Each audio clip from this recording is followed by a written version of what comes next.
యేసయ్య నామమున కూడి చేరి వచ్చిన మీ అందరికీ నా ప్రేమ వందనాలు. అందరికీ షాలోం. ప్రభు మిమ్మల్ని అందరినీ ఆశీర్వదించును గాక. మంచిది. మరి ఒక అనుభవ సాక్ష్యాన్ని మనం విందాం. మన మధ్యలో తమ్ముడు ప్రసాద్ ఉన్నాడు. మరి ఒక సాక్ష్యాన్ని చెప్తారు. తన కుటుంబంలో దేవుడు చేసిన మేలులు, తన కుటుంబాన్ని దేవుడు రక్షించిన తీరు. ఈ రోజున ఎంతమంది అయితే కుటుంబాలలో శాపగ్రస్తమైన అనుభవాలలో చీకటి శక్తులతో, ఎంతమంది అయితే మాంత్రిక శక్తులతో, ఆ సాక్ష్యాన్ని మనం విందాం. దేవుని కృపను మనం పొందుతాం. కృప మీకు తోడయుండును గాక. దేవుని ఘనమైన నామానికి వందనాలు. నాకు అవకాశం ఇచ్చినటువంటి సేవకులకి ప్రత్యేకమైన వందనాలు తెలియజేస్తున్నాం. కుడి వచ్చిన మీ అందరికీ కూడా ప్రభు పేరిట వందనాలు. అందరికీ షాలోం. మంచిది. ఈ రాత్రికాల సమయంలో దేవుడు మా జీవితాలలో అనటానికి ముందుగా మా కుటుంబ జీవితంలో చేసినటువంటి మాటలను కొద్ది నిమిషాలు మీ ఎదుట పెట్టడానికి కృపగల యేసయ్యే నాకు సహాయం చేయనట్లుగా మీరందరూ కొద్ది నిమిషాలు మనసును పెట్టి వినాల్సిందిగా ప్రభు ప్రేమతో మీ అందరికీ తెలియజేస్తున్నాం. ఒకప్పుడు మేము విగ్రహారాధనలో బ్రతికేవాళ్ళం. మా తల్లికి మేము 4 సంతానం, 3 ఆడపిల్లలు, 3 తర్వాత నేను లేక ఒక మగపిల్లగాడు కావాలని నన్ను ఉంచుకున్నారు. అట్లా 3 ఆడపిల్లల తర్వాత నేను, అట్లా బ్రతుకుతూ 3 ఆడపిల్లల తర్వాత నేను, మా నాన్న, మా అమ్మ, అట్లా చిన్న కుటుంబంగా సాగిపోతున్నప్పుడు యేసయ్యలోనికి రాకముందు మా కుటుంబం ఎట్లుందో, యేసయ్యలోనికి వచ్చినాక ఎట్లుందో కొద్ది మాటలు మీ ఎదుట పెడతాను. యేసయ్యలోనికి రాకముందు మా కుటుంబంలో మా అమ్మ సిమెంట్ పనికి వెళ్తుంది, అంటే బేల్దారి పనికి వెళ్తారు కదా. ఆ పనికి వెళ్ళిన చోటెల్లా ఆ ఇటుక బట్టీలు ఉంటాయి కదా, ఇటుక బట్టీలో ఉండే తెల్ల సొద్దు ఉంటుంది. ఆ సొద్దు తినటం వల్ల కడుపులో బాలు బంతంత గడ్డ అయింది. ఆ గడ్డ అవటాన్ని బట్టి ప్రాణానికి ముప్పుగా మార్చబడి సావాలా బ్రతకాలా అర్థం కాని పరిస్థితిలో బ్రతుకుతా ఉంది. ఆ బ్రతుకుతున్నప్పుడు 4 పిల్లలు, అప్పుడు ఎంత ఉంటాయి, నా పెద్దక్కకైతే 2-3 సంవత్సరాలు, ఆ తర్వాత చిన్న ఒక 2, తర్వాత 1, నాకు నెలల. అప్పుడున్నప్పుడే మా తల్లి బహువేదనగా బాలుబంతంత గడ్డతో బాధపడుతా ఎన్నో హాస్పిటళ్ళు, ఎన్నో వైద్యుల చేత తిప్పలబడి ఎన్నో రకరకాలుగా తిరిగిన ఆమె శరీరంలో బలహీనతలను బట్టి ఎక్కడ నెమ్మది లేకపోయేది. ఇట్లా ఎన్ని చేసినా ఆరోగ్యం కలగట్లేదని మానవులుగా అన్ని చేసిన తర్వాత దేవునికి ప్రాధాన్యతనిస్తాం. అట్లనే మా కుటుంబ జీవితంలో కూడా జరిగింది. అట్లా జరుగుతున్న తరుణంలో ఈమెకొచ్చిన ఈ బలహీనతని ఎన్నో హాస్పిటల్ తిరిగిన తర్వాత ఇక లాభం లేదు, భూత వైద్యుల దగ్గరికి వెళ్ళాలా, ఇక లాభం లేదు, ఈ అమ్మాయికి చేతబడి చేశారు, ఇక లాభం లేదు, ఈ అమ్మాయి చనిపోతుంది. కళ్ళ ముందేమో పిల్లలు 4 చిన్న పిల్లలు. ఈమె చనిపోతే మగ మనిషికి ఇంకొక ఆడ మనిషి అయినా రావచ్చేమో, కానీ నా పిల్లలు ఎట్లా అని ఆమె కుమిలిపోయి ఏడుస్తూ ఉండేది. చేతబడి శక్తులు నేను కళ్ళారా చూసా. నేను చిన్న పిల్లగాడుగా ఉన్నప్పుడు మా అమ్మ పూల కుండి ఉంటుంది కదా, గుడికి వెళ్ళేటప్పుడు ఆ గుండ్లు పెట్టుకొని దాంట్లో ఒక కొబ్బరికాయ, దాంట్లో పసుపు, కుంకం, ఊది కడ్డీలు అన్నీ పెట్టుకొని నన్నను నా ముందున్న చిన్నక్కని తీసుకొని వెళితే వాళ్ళు ఈమెకున్న బాధను తీసేయటానికి ఏం చేశారో తెలుసా? గుడి దగ్గర ఒక్క బోర్ల పనుకోబెట్టి బిందెలు నీళ్లు మోపించి నీళ్లు మోపించిన తర్వాత ఆమెను బొక్క బోర్ల పనుకోబెట్టి రోడ్డు మీద లాక్కెళ్తా ఉన్నారు. లాక్కెళ్తా ఉంటే మా చిన్నపిల్లలంగా మన తల్లిదండ్రులు ఏడిస్తే తట్టుకోగలమా? తట్టుకోలేం.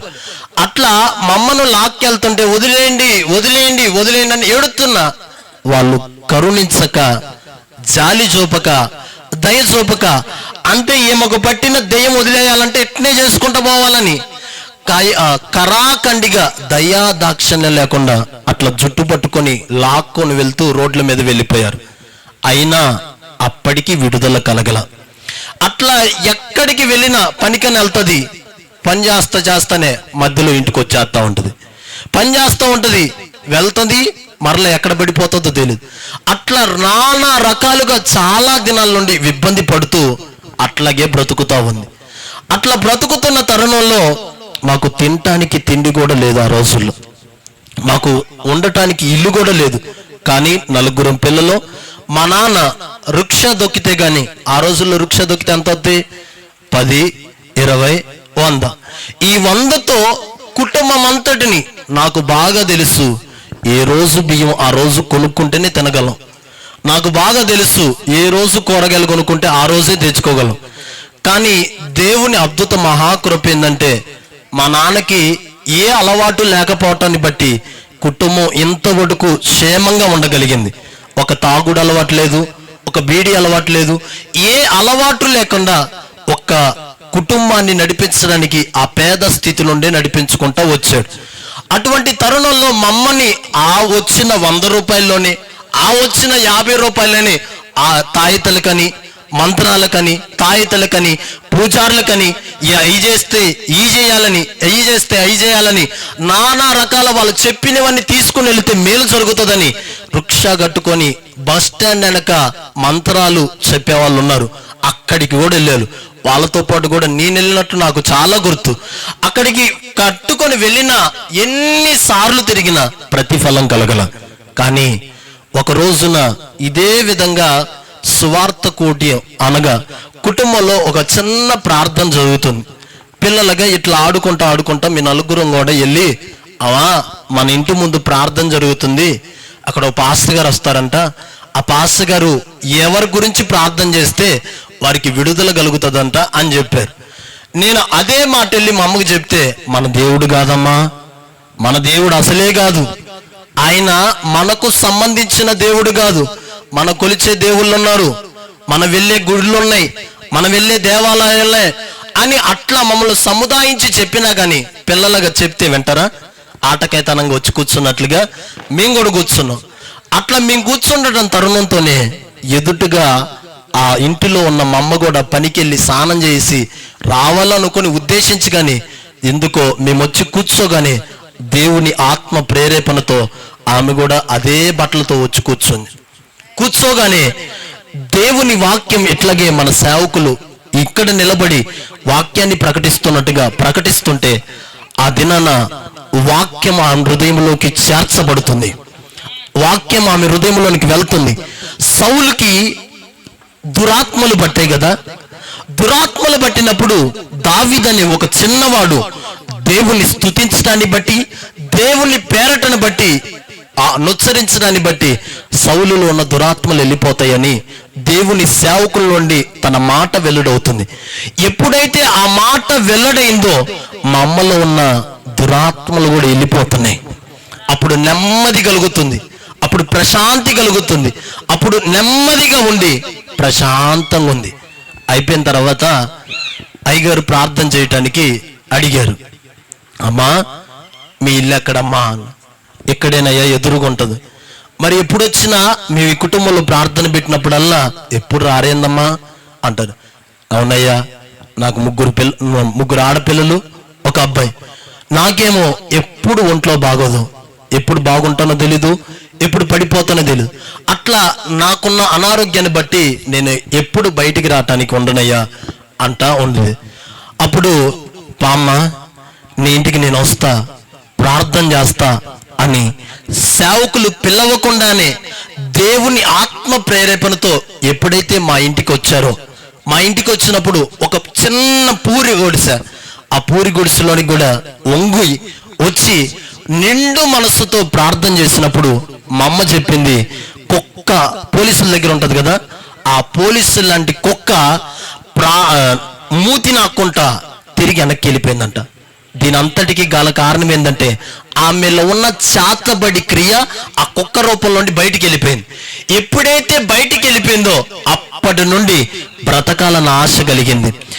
ఎప్పుడైతే ఆ కుక్క తన రూపంలో నుండి బయటికి వెళ్ళిపోయిందో మా కుటుంబం బాగుపడాలా, మా కుటుంబం మంచి దేవుణ్ణి ఆరాధించాలా, మంచి దేవుణ్ణి గుర్తెరగాలన్న ఒక నిర్ణయం తీసుకొని ఆ రోజు నుండి ప్రభుని మా అమ్మ పట్టుకుంది. మా అమ్మ పట్టుకోవటమే కాదు, మేము చిన్న చిన్న పిల్లలుగా ఉంటున్నప్పుడే దేవుని సన్నిధికి అలవాటు చేసింది. దేవుని సన్నిధికి అలవాటు చేయటాన్ని బట్టి ఈ రోజున మా ముగ్గురు అక్కలు రక్షించబడ్డారు, వారికి వచ్చిన భర్తలు రక్షించబడ్డారు, నేను రక్షించబడ్డా, మా నాన్న రక్షించబడ్డాడు, మా తల్లి రక్షించబడ్డాడు, అందరము రక్షించబడ్డాం. ఒకప్పుడేమో ఏది కావాలన్నా, ఏది చెయ్యాలన్నా తినటానికి తిండి లేదు, ఉండటానికి నివాసం కూడా లేదు. ఎప్పుడైతే దేవుళ్ళలోనికి వచ్చామో, ఎప్పుడైతే దేవుణ్ణి వెంబడించామో, ఎప్పుడైతే దేవుని మీద ఆధారపడుతూ వచ్చామో అప్పుడు సేవకులు కూడా అన్నారు, అమ్మా మీకు ఇల్లు కూడా లేదు కదా, ఉండటానికి మంచి ఇల్లు ఇస్తాడమ్మా. అంటే దేవుని దగ్గరకు వస్తే మనము ఏమి అడగాలో అవి ప్రభు మనకు తెలియజేస్తాడు. అది ఏది అడిగినా అది తగిన సమయమున ప్రతిదీ ఇస్తాడనటానికి మా కుటుంబమే నిలువెత్తు సాక్ష్యమని ఈ పూట మీ అందరికీ తెలియజేస్తున్నా. కనుక ఈ రాత్రి మీ ఎదుట కూడా మీకు చెప్పవలసిన మాట ఏంటంటే, మీ కుటుంబ పరిస్థితులు కూడా తారుమారుగా ఉన్నాయా? మీ కుటుంబ పరిస్థితులు కూడా ఎవరికి చెప్పుకోలేని పరిస్థితిలో నలిగిపోతున్నారా? రండి, యేసుక్రీస్తు మంచి దేవుడు, రండి యేసయ్య పాపుల రక్షకుడు, రండి. ఏ కుటుంబం ఆశ్రయించినా ఆయన బ్రతికిస్తాడే గాని చంపేటట్లుగా చేయడు. మేము నమ్ముకున్నాం, మేము మంచిగా ఉన్నాం, మేము ఆశ్రయించాం, మంచిగా బ్రతుకుతున్నాం. అదే నెమ్మదిని, అదే సంతోషాన్ని ఈ రాత్రి ఇక్కడ కూర్చున్న మీరందరూ కూడా అనుభవించాలని ప్రభు ప్రేమతో మీ అందరికీ తెలియజేస్తున్నాం. ఈ కొద్ది మాటలను ప్రభు దీవించునుగాక. ఆమేన్. పరిశుద్ధుడైన యేసయ్య నామమున దేవుని బిడ్డలైన మీ అందరికీ ప్రభువైన యేసుక్రీస్తు నామమున నా ప్రత్యేకమైన వందనాలు. మంచిది. మరి ఎంతో కాలంగా మరి నాకు కొంచెం పరిచయస్తులు మరి ఈ రోజున ఈ రీతిగా ఈ కుటుంబంలో ప్రార్థన కూడి జరగటానికి బిడ్డలు ఫోన్ చేసి అడిగినప్పుడు కాదనకుండా వెంటనే ఈ కుటుంబంలోనికి రావటానికి దేవుడు సహాయం చేసినారు. దేవుడు అక్షయ్ కుటుంబాన్ని సదాకాలము దేవుడే తండ్రిగా ఉండి దీవించి నడిపించును గాక. హల్లెలూయా చెప్దాం. హల్లెలూయా, హల్లెలూయా. మంచిది. దేవుని ఆలోచన లేకుండా ఇలాంటి కూడికలు జరగవు. ఇలాంటి కూడిక జరుగుతూ ఉంది అంటే ఇది కేవలం దేవుని ప్రణాళిక, దేవుని ఆలోచన. ఏదో ఒక గొప్ప మేలు కోసమే దేవుడి కూటాన్ని ఏర్పాటు చేశాడు. మీ జీవితాలకు, మీ కుటుంబాలకు దీవెనగా, ఈ ప్రాంతానికి ఆశీర్వాదకరంగా ప్రభు మార్చడానికే ఈ యొక్క కూడికను ప్రభుడి ఏర్పాటు చేశాడని నేను విశ్వసిస్తా ఉన్నాను. దేవునికి సంపూర్ణ మహిమ కలుగును గాక. మంచిది. దేవుని వాక్యాన్ని మనం చదువుకుందాం. కొద్ది నిమిషాలు దేవుని వాక్యాన్ని శ్రద్ధగా విందాం. మీ మనస్సులు అటు ఇటు వెళ్ళనివ్వకుండా చక్కగా దేవుని వాక్యం మీదనే శ్రద్ధ ఉంచండి. నా ప్రభు మీతో మాట్లాడి దర్శించును గాక. 65వ కీర్తన. దేవుని వాక్యాన్ని కలిగి ఉన్నవారు, బైబిల్ కలిగిన వారు ప్రతి ఒక్కరూ దేవుని వాక్యాన్ని తీయండి, చూడండి, సంపాదించండి. 65వ కీర్తన 2వ వచనాన్ని దయచేసి చదివి పెట్టినాను. ప్రార్థనను ఆలకించువాడా, సర్వ శరీరులు నీ యొద్దకు వచ్చుదురు. చాలా. హల్లెలూయా. దేవుని వాక్యములో భక్తుడైన దావీదు అంటున్నాడు, ప్రార్థనను ఆలకించువాడా, సర్వ శరీరులు నీ యొద్దకు వచ్చెదరు. ఇక అందరూ ఆ మాటను మనసులో పెట్టుకొని చక్కగా దేవుని వాక్యాన్ని వినే ప్రయత్నం చేయండి. బిడ్డలారా, ఆయన యొద్దకు వచ్చే జీవితాలను దేవుడు ఆశీర్వదించే దేవుడై ఉన్నాడు.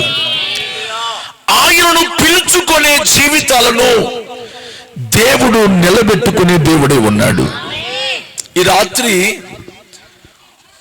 అక్షయ్ నన్ను పిలవటం కాదు, యేసయ్యను పిలిచాడు. నన్ను పిలవటం కాదు నాన్న, నన్ను పిలవటం పెద్ద విషయం ఏముంది, ఫోన్ చేస్తే వచ్చేస్తా. కానీ ఈ రాత్రి మీ హృదయంలో ఏ ఆలోచన ఉన్నది అని అంటే, మా ఇంట్లో ప్రార్థన జరగాలి, దేవుని సన్నిధి మా ఇంట్లోనికి రావాలి అని కంకణం కట్టుకొని గట్టి పట్టుబెట్టి, ఎట్లయితేనే ఈ రోజు అన్న ద్వారా ప్రార్థన ఇక్కడ కూడిక జరిగించాలి అని మీరు అనుకున్నారు చూసావా, అది మీరు దేవుని ఆహ్వానించినట్లు, దేవుని పిలుచుకున్నట్లు. అమ్మా, దేవుని ఒక కుటుంబం పిలుచుకుంటే ఆ కుటుంబం ఎంత ధన్యమైనది. ఆ కుటుంబంలోనికి మనం రావటం అది మనకెంత ఆశీర్వాదకరం. దేవుడు వచ్చిన ఇంట్లో దేవుని యొక్క సన్నిధి, దేవుని యొక్క ఆశీర్వాదం, దేవుని ఆలోచన, దేవుని స్పర్శ, దేవుని చూపు, దేవుని యొక్క మార్గాలు మనకు తెలియజేయబడతాయి. ప్రైజ్ ది లార్డ్, హల్లెలూయా. బిడ్డలారా, మీరు చాలా జాగ్రత్తగా, మీరు కొంచెం హుషారుగా దేవుని స్తుతించడానికే ప్రయత్నం చేయండి. మీరు ఎంత స్తుతిస్తారో అంత దీవించబడతారు. హల్లెలూయా. మీరు ఎంత ఆరాధన చేస్తారో, ఎంత దేవుని మహిమపరుస్తారో అంతగా నా ప్రభు ఈ రాత్రి మిమ్మల్ని దీవించబోతా ఉన్నారు. దేవునికే సమస్త మహిమ కలుగును గాక. బిడ్డలారా, మనం దేవుని యొద్దకు, దేవుడు మన యొద్దకు రావటం అది దేవుని వాక్యపు క్రమం. దేవుని వాక్యం ఏం చెబుతుంది అనంటే, మీరు నా యొద్దకు రండి, అప్పుడు నేను మీ యొద్దకు వస్తాను. చదువు నాన్న, మాట చదువు. యాకోబు పత్రిక చివరి అధ్యాయం 4వ అధ్యాయం 8వ వచనం. దేవుని యొద్దకు రండి, అప్పుడు ఆయన మీ యొద్దకు వస్తాడు. హల్లెలూయా. అందరూ చెప్పండి, దేవుని యొద్దకు రండి, అప్పుడు ఆయన మీ యొద్దకు వస్తాడు. అమ్మా, అక్షయ్ నా దగ్గరికి ఒకసారి వచ్చాడు, ఇప్పుడు నేను వచ్చా. రెంటాళ్ళు వచ్చాడు, నేను ఇక్కడికి వచ్చా. దేవుడు కూడా అంటున్నాడు, మీరు నా యొద్దకు రండి, అప్పుడు నేను మీ యొద్దకు వస్తాను. మొదట దేవుడు చెబుతున్న మాట, ముందు ఆయన యొద్దకు రావాలి. ఒక రోగంతో ఉన్నావనుకో, ఒక దిగులుతో ఉన్నావనుకో, ఏదైనా సహాయం కావాలనుకో, నీవే పని కట్టుకొని డాక్టర్ దగ్గరికి పోవాలా, అంతేనా? నీవే పని కట్టుకొని, నాకు రోగం వచ్చిందయ్యా, నాకు జ్వరం వచ్చిందయ్యా, నాకు నీరసం ఉందయ్యా అని చెప్పి నువ్వే డాక్టర్ దగ్గరికి వెళ్ళి, నువ్వెంత బలహీనంగా ఉన్నా కూర్చోవటానికి ఓపిక లేకపోయినా పని కట్టుకొని పోవాలా, ఆటో కట్టుకొని పోవాలా, సమయాన్ని వెచ్చించైనా పోవాలా. అలాగూ పోతే నీకు ఒక మంచి వైద్యం దొరుకుతుంది. అలాగనే ఏ కుటుంబం అయితే మొదట దేవుని సన్నిధికి వస్తారో, దేవునికి ప్రాధాన్యత ఇస్తారో, దేవుని సన్నిధికి అలవాటు పడతారో, ఆ జీవితాలు, ఆ కుటుంబాలు ఆశీర్వాదకరంగా మార్చబడతాయి. హల్లెలూయా. అసలు దేవుడు ఎందుకు మనలను ఆయన ఇంటికి పిలుస్తున్నాడు? నా యొద్దకు రండి అని ఎందుకు రమ్మంటున్నాడు ఆయన? ఆయన పిలుపు వెనక ఉన్న రహస్యం ఏంటి? అమ్మా, ఒక మాట నాకు చెప్పండి. మన బంధువులు మన ఇంటికి వచ్చారనుకో, వాళ్ళకి ఎంత బ్రహ్మాండంగా జరిగిద్ది. చెప్పరే చెప్పరే అందరూ. మీ నోర్లు తెరవబడును గాక, మీకు మాటలు వచ్చును గాక. చెప్పండి, ఇంక చెప్పండి. అమ్మా, మన ఇంటికి బంధువులు వచ్చారనుకో, అబ్బా, ఉదయం కోడిగుడ్లు, మధ్యాహ్నం చికెను, సాయంత్రం చేపలు, వండుకునేటప్పుడు ఒక టీ, మధ్యాహ్నం ఒక టీ, ఉదయం. ఇంట్లో జరిగిద్దా వాళ్ళకి? ఇంట్లో జరగనంత జరిగింది. మనం ఎవరి ఇంటికైనా పోతే మనకు ఆతిథ్యం నాకు దొరుకుతుంది. అదేవిధంగా దేవుని ఇంటికి పోయిన వారికి కూడా దేవుడు అతిథులను గౌరవించే దేవుడే ఉన్నాడు. ఆయన యొద్దకు వచ్చు వారిని ప్రేమించువాడై ఉన్నాడు. ఆయన యొద్దకు వచ్చు వారి ఆకలిని తీర్చువాడై ఉన్నాడు. ఆయన యొద్దకు వచ్చు వారి ఆయన యొద్దకు వచ్చు వారికి ఆయన సహాయం చేస్తూ ఉన్నాడు. అమ్మా, దేవుని బిడ్డలు, మానవులు ఆయన యొద్దకు రావటం నేర్చుకోవాలి.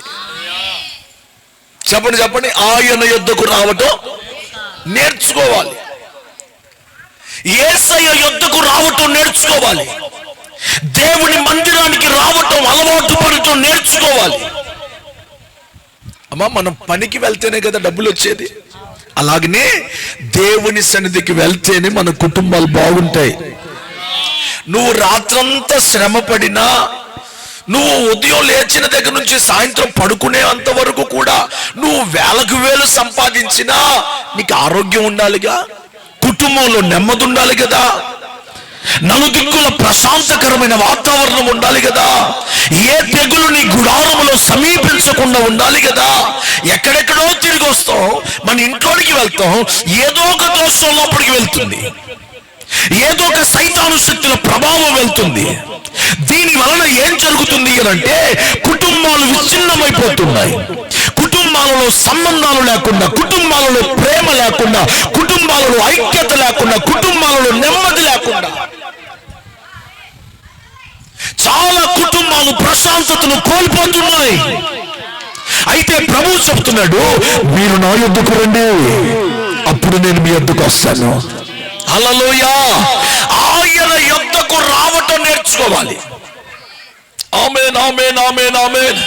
మీ పక్కన వాళ్ళు చెప్పండి, యేసయ్య దగ్గరికి పోవటం నేర్చుకోవాలి.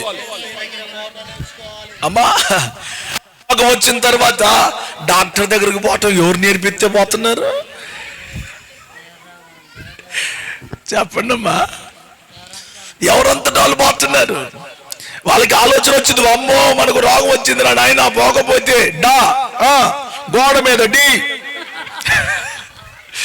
లేనిపోని తెప్పలు మనకెందుకు రా నాయన అని చెప్పి రోగం రాగానే పోయి డాక్టర్ దగ్గర ముందు కూర్చొని, ఇదిగో అమ్మా నోరు తెరు, ఏమో చిన్నగా తెరిస్తే ఆ రోగం కనపడదో, అందుకని ఉన్న నాలికంతా ఆ కాలంలో బయట పెట్టి అమ్మా కళ్ళు చూపి అంటే భయపడారు గానా. హల్లెలూయా. కళ్ళు చూపించి, అమ్మా నీకు పరీక్షలు చేయాలంటే దానికి సిద్ధపడి, ఒక మాట మీరు గుర్తుంచుకోండి బిడ్డలారా, ఒక డాక్టర్ దగ్గరికి వెళ్తే నీ నాలుక పరీక్ష చేస్తాడేమో, కంటి పరీక్ష చేస్తాడేమో, లేకపోతే ఉమ్ము పరీక్ష చేస్తాడేమో, కానీ యేసయ్య యొద్దకు వచ్చావనుకో పరీక్షలతో పని లేదు. దేవుడు ఖచ్చితంగా మేలు చేసి పంపిస్తాడు. ఆయన యొద్దకు వచ్చు వారిని దేవుడు ఎంత మాత్రము త్రోసివేయని దేవుడు ఉన్నాడు. గట్టిగా స్తోత్రం చెప్పండి. హల్లెలూయా. ఆయన యొద్దకు వస్తే లాభం ఏంటి? ఇప్పుడు దేవుని సన్నిధికి వచ్చారు మీరు, దేవుని ఆరాధన జరిగే స్థలానికి వచ్చారు మీరు, ఏంటి లాభం? ఎవరైనా మనం పిలిచారనుకో, పనికి పిలిచారనుకో, లేకపోతే ఎక్కడికైనా పోదామని పిలిచారనుకో, నాకేంది అని అడగు, నాకెంత అని అడగు, నాకేమిస్తారు అని అడగు, నాకు కూలి ఎంత అని అడగు. మరి ఇక్కడికి వచ్చావు కదా, అసలు నీకేం దొరికింది ఇక్కడ? దేవుని సన్నిధిలో, జీవము గల దేవుని సన్నిధిలో నీకేం దొరుకుతుంది? ఏమిస్తాడు యేసయ్య? రాత్రి ఇది తెలియటం మీకు మంచిది. హల్లెలూయా. యోహాను సువార్త 6వ అధ్యాయం 37వ వచనం దయచేసి చదివి పెట్టండి. యోహాను సువార్త 6వ అధ్యాయం. వాక్యం వినాలి, కింద పెట్టేది చేతులు పెట్టుకోండి. తండ్రి నాకు అనుగ్రహించిన ప్రతి ఒక్కరు నా యొద్దకు వచ్చుదురు, నా యొద్దకు వచ్చు వానిని నేనెంత మాత్రము త్రోసివేయను. చప్పలు కొడుతూ యేసయ్యను మహిమపరుద్దాం. అందరం చప్పళ్ళు కొడుతూ యేసయ్యను స్తుతించండి బిడ్డలారా. ఇదిగో ఈ రాత్రి దేవుని సన్నిధికి వచ్చావు, నిన్ను త్రోసివేసే దేవుడు కాదని దేవుడు చెప్తా ఉన్నాడు. ఒకవేళ మనుషుల చేత నిందించబడి, అవమానపరచబడి, గెంటివేయబడి, ఒకవేళ నిన్ను మూలన పారవేయబడినట్లుగా ఒకవేళ నీ జీవితం ఉన్నదా? బంధువులు అని చెప్పి బంధువుల దగ్గరికి పోతే వారు ఒకవేళ నిన్ను పలకరించక, పరామర్శించక, ఒకవేళ నిన్ను వెలివేసి తోలనాడి పక్కనే పెట్టి పో మా దగ్గర ఏమీ లేదని ఒకవేళ పంపించేస్తున్నారా? కానీ నా దేవుడు ఎవరో తెలుసా? ఆయన యొద్దకు వచ్చు వారిని త్రోసేసే దేవుడు కాదు. చెప్పండి హల్లెలూయా. త్రోసేసే దేవుడు కాదు. ఒకవేళ నువ్వు అందరిలో బలహీనంగా ఉండటం కారణంగా ఒకవేళ ప్రజలు నిన్ను త్రోసేశారా? నువ్వు అప్పుల పాలవటం కారణంగా ఒకవేళ ప్రజలు వారి హృదయంలో నుంచి నేను బయటికి గెంటేశారా? మీ ఆయన త్రాగుపోతాడని, నీ కుటుంబం బాగోలేదని ఒకవేళ నీ యొక్క జీవితాన్ని వారి హృదయంలో నుంచి, వారి కుటుంబంలో నుంచి నేను వెలివేశారా? కులం వెలివేసిందా, మతం వెలివేసిందా, మనుషులు వెలివేశారా? నిన్ను ఎవరు వెలివేసినా ఈ రాత్రి ప్రకటించుచున్న నా దేవుడు నిన్ను ప్రేమిస్తా ఉన్నాడు. ఆయన వెలివేసే దేవుడు కాదు, ఆయన మర్చిపోయే దేవుడు కాదు, ఆయన విడనాడేవాడు కాదు. ఆయన పలకరించేవాడు, ఆయన పరామర్శించేవాడు, ఆయన సహాయం చేసేవాడు, ఆయన నిలబెట్టేవాడు, ఆయన ధైర్యం ఇచ్చేవాడు, ఆయన ఆరోగ్యం ఇచ్చేవాడు, ఆయన మంచి వైద్యుడై ఉన్నాడు. ఈ రాత్రి నువ్వు ఏ పరిస్థితిలో ఉన్నావో నాకు తెలియదు. ఈ ప్రార్థన కూడికను దేవుడు మీకోసమే ఏర్పాటు చేశాడు. మీరు ఒకవేళ వెలివేయబడినట్లుగా కనబడ్డారేమో. అయ్యా, నాకు బంధు బలగం చాలా మంది ఉన్నారు, కానీ నన్ను ఎవరు పట్టించుకోవట్లేదు. నా భర్త త్రాగుడును బట్టి, నా కుటుంబ పరిస్థితులను బట్టి, నాకున్న రోగాన్ని బట్టి, శాపాన్ని బట్టి నా కుటుంబాన్ని అందరూ విడిచిపెట్టారు. ఈ రాత్రి విడవబడిన చెయ్యి నీదైతే నీ చేతిని నా దేవుడు పట్టుకోబోతున్నాడు. గట్టిగా స్తోత్రం చెప్పండి హల్లెలూయా. ఇదిగో ఈ రోజు వరకు నీ చెయ్యి 4 దిక్కులు ఇలాగనే తిరిగిందా? బాబాయ్, నా కుటుంబాన్ని ఒకసారి చూడవా? మామయ్య, నా కుటుంబాన్ని ఒకసారి చూడవా? ఏమండి, నా కుటుంబాన్ని చూడవా? అమ్మా, పిల్లలారా, నా జీవితాన్ని ఒకసారి చూడండి అయ్యా, నన్ను లేవనెత్తండి, నేను తట్టుకోలేకపోతున్నాను, నా వల్ల కావట్లేదు. ఒకవేళ పడిపోయి ఉన్న స్థితిలో ఒకవేళ కృంగిపోయి నాకెవరు దిక్కు లేరని ఏడుస్తున్నావా? కలవరపడద్దు.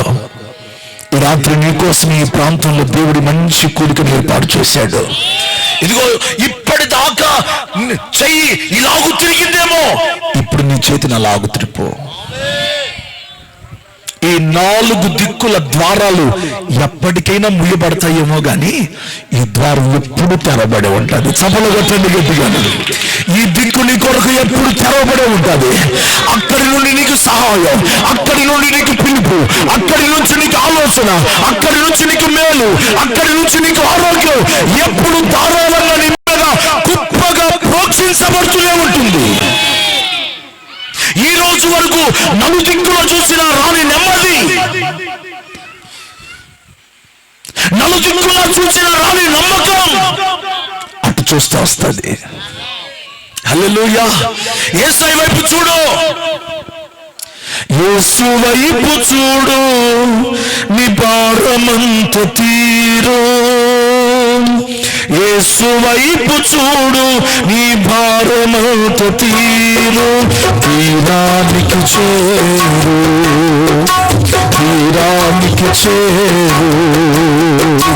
ఎంత దూరమైనా అది ఎంత భారమైనా, ఎంత దూరమైనా అది ఎంతో భారమైనా యేసు వైపు చూడు. అందరూ చప్పలుద్దాం. యేసు వైపు చూడు, నీ భారమంత తీరు. తీరానికి చేరు, తీరానికి చేరు. నడచి నడచి అలసిపోయినావా, నడువలేక సొమ్మసిల్లి నిలిచిపోయినావా. నడచి నడచి నడచి అలసిపోయినావా, నడువలేక సొమ్మసిల్లి నిలిచిపోయినావా. మార్గములో నిలిచి ఉన్న చిరంజీవుడే నజరేయుడేసుని ముందు నడువగా, నజరేయుడేసుని ముందు నడువగా. యేసు వైపు చూడు, నీ భారమంత తీరు. యేసు వైపు చూడు, నీ భారమంత తీరు. తీరానికి చేరు, తీరానికి చేరు, తీరానికి చేరు, తీరానికి చేరు. హల్లెలూయా. ఇప్పటిదాకా నీ అడుగులు వేసి వేసి వేసి నీ అడుగులు ఒకవేళ అలసిపోయిన అడుగులు అయిపోయాయా? నీ మనస్సు, నీ దృష్టి, నీ ఆలోచనలు అన్ని అలసిపోయాయా? ఎట్టుపోయినా శ్రమను అనుభవిస్తున్నావా? ఎంత సంపాదించినా చిల్లు సంచిలో పోసినట్లుగా ఒకవేళ నీ జీవితం ఉన్నదా? ఈ రాత్రి ప్రభు చెప్తున్నాడు, నా యొద్దకు రా, నేను నిన్ను విడిచిపెట్టను. పరిస్థితులు విడిచిపెట్టినా నిన్ను ఆయన విడిచిపెట్టడు. భర్త నిన్ను విడిచిపెట్టినా యేసయ్య నిన్ను విడిచిపెట్టడు. ఈ రోజున అమ్మా మనల్ని ఏమేమి తగులుకున్నాయి? రోగాలు, సమస్యలు, శోధనలు, ఇరుకులు, అశాంతి, పాపం, వ్యభిచారం ఎన్ని తగులుకున్నాయి అమ్మా, ఎన్ని పట్టుకున్నాయి మనల్ని. మీకు ఒక మాట చెప్తాను వినండి. అయ్యా నన్ను చాలా పట్టుకున్నాయ్యా, అప్పులు నన్ను పట్టుకున్నాయ్యా, తిప్పలు నన్ను పట్టుకున్నాయ్యా. అయ్యా నా కుటుంబంలో సమస్యలు నా కుటుంబాన్ని పట్టుకున్నాయ్యా. అయ్యా నా వల్ల కావట్లేదు, నా శక్తి సరిపోవట్లేదు అని ఒకవేళ నీ హృదయం ఒకవేళ దిగులుతో ఉంటే అవన్నీ విడిచిపెట్టాలంటే ఒక చిన్న చిట్కా చెప్పనా? చెప్పనా వద్దా? చెప్తా వినండి. అమ్మా నిన్ను పట్టుకున్నవన్నీ నిన్ను విడిచిపెట్టాలంటే నువ్వు ఆయన్ని పట్టుకో. ఆయన్ని పట్టుకున్నావు అనుకో, నిన్ను పట్టుకున్నాయని విడిచిపెడతాయి. మరి చపలు కొట్టి గట్టిగా నీవు ఆయన్ని పట్టుకో. అయ్యా నా చెయ్యి పట్టుకో, అయ్యా నేను నీ చెయ్యి పట్టుకుంటానయ్యా. అమ్మా ఏ చెయ్యి పట్టుకున్నోడైనా పడిపోయాడేమో, జారిపోయాడేమో. ఏమన్నా మోసానికి పట్టుకోవు? ఈ బొద్దులో జారినా మోకాలు నొప్పులు వచ్చినాయి, నాకు మోకాలు ఎరచుకోపోయినాయి. నడుచుకుంటూ నడుచుకుంటూ ఎట్టిట్టు అంటా ఉంటారు కొంతమంది, తెలుసా మీకు ఆ బ్యాచ్? స్తోత్రం చెప్పండి హల్లెలూయా. చాలా మంది జారిపోతూ ఉంటారు, పడిపోతూ ఉంటారు, ఉత్తుత్తుగానే పడిపోతూ ఉంటారు. నేను చెప్పే మాట ఏంటో తెలుసా? నువ్వు ఎవరి చేయి పట్టుకున్నా ఒక రోజుకు పడిపోతావమ్మా. నువ్వు ముసిల్లి అని పోయినవేమో, ఒకళ్ళ చెయ్యి ఎంతకాలం పట్టుకుంటావు చెప్పండి అమ్మా. అలా ఉంటావు, వదిలిపెట్టా నీకు పట్టుకుంటుందే. కర్ర ఉందిగా, కర్ర పట్టుకోరాదు? ఆ కర్ర అయినా ఒకరోజు జారిపోయింది. ఆ చేతిని పట్టుకుంటే నిన్ను జారనివ్వడు. స్తోత్రం చెప్పండి గట్టిగాను హల్లెలూయా. ఆ చేతిని పట్టుకునే మనసు నీకు రావాలి రాత్రి. అయ్యా ఇంత మటుకు మనుషుల చేతిని పట్టుకున్నాను, భర్త చేతిని పట్టుకున్నాను, పిల్లల చేతిని పట్టుకున్నాను. అయ్యా నా చెయ్యి నువ్వు పట్టుకో ప్రభా. భరించే భర్త ఈరోజు ఒకవేళ బరువయ్యాడేమో, ఒకవేళ నీ కుటుంబం అస్తవ్యస్తమైన జీవితాన్ని కొనసాగిస్తుందేమో, ఒకవేళ నీ జీవితం చీకటి ప్రయాణమేమో. నా ప్రభు అంటున్నాడు, నా దగ్గరికి రా, నేను నిన్ను త్రోసివేయను. మనుషులందరూ గట్టిగా స్తోత్రం చెప్పండి. ఆయన యొద్దకు వచ్చు వారిని ఆయన ఎంత మాత్రమును బయటికి త్రోసివేయడు. స్తోత్రం చెప్పండి. హెబ్రీయులకు రాసిన పత్రిక 10వ అధ్యాయం, బైబిల్ కలిగిన వారు తీయండి. హెబ్రీయులకు రాసిన పత్రిక 10వ అధ్యాయం 22వ వచనం దయచేసి చదివి పెట్టండి.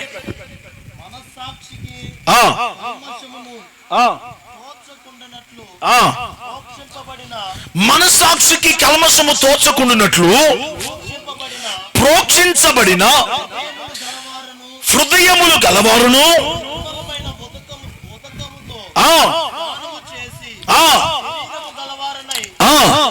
ఉండి విశ్వాస విషయములో సంపూర్ణ నిశ్చయత కలిగి యథార్థమైన హృదయముతో మనము దేవుని సన్నిధికి చేరుదము. హల్లెలూయా.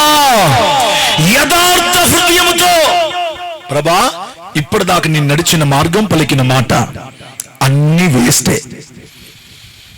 అయ్యా, ఇప్పటిదాకా నేను నడిచిన మార్గం, నేను పలికిన మాట, నేను చూసిన మార్గం ఏం లాభం లేదయ్యా. లాభం కలగ చేయకపోగా నాకు నష్టమే కలిగింది అని అనుకొని ఇప్పుడు యథార్థ హృదయముతో ఆయన సన్నిధికి నువ్వు చేరగలిగితే తాగుడుతూ ఉన్న నీ భర్తను దేవుడు మార్చగలడు. విచ్ఛిన్నమైపోతున్న నీ పిల్లల జీవితాలను దేవుడు పట్టుకోగలడు. ఒకవేళ నీ పిల్లలను పట్టుకోలేకపోతున్నావేమో, నీ వల్ల కావట్లేదేమో, నీ మాట వాళ్ళు వినట్లేదేమో, నీ మాటను వారు పట్టించుకోవట్లేదేమో, నీ భర్త ఒకవేళ తాగుడుకు, పాపానికి, జూదానికి బానిసైపోయి నువ్వు ఎంత పట్టుకున్నావని చూసినా, నువ్వు ఎంత ప్రేమించి ఆయన కూర్చోబెట్టావని చూసినా ఆయన నీ దగ్గర ఉండట్లేదేమో.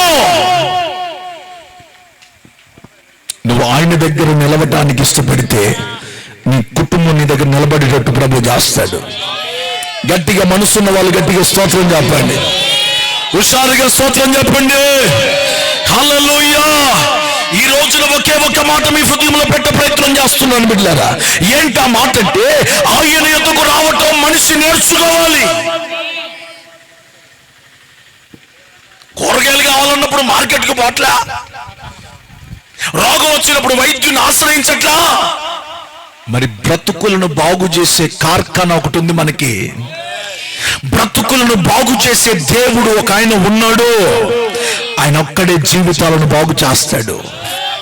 అమ్మా, మంత్రాలతో సెంతకాయలు రావు. అబ్బే అమ్మా, మంత్రాలకి సెంతకాయలు రావు. ఈ రోజున నువ్వు ఎన్ని ప్రయత్నాలు చేసి నువ్వు చాతుబడి శక్తులతో పీడించబడుతూ, సైతాన్ గారి శక్తులతో పీడించబడుతూ ఒకవేళ ఉంటూ ఉన్నా, ఇదిగో నీ బ్రతుకును సృష్టించిన వాడికే తెలుస్తుంది.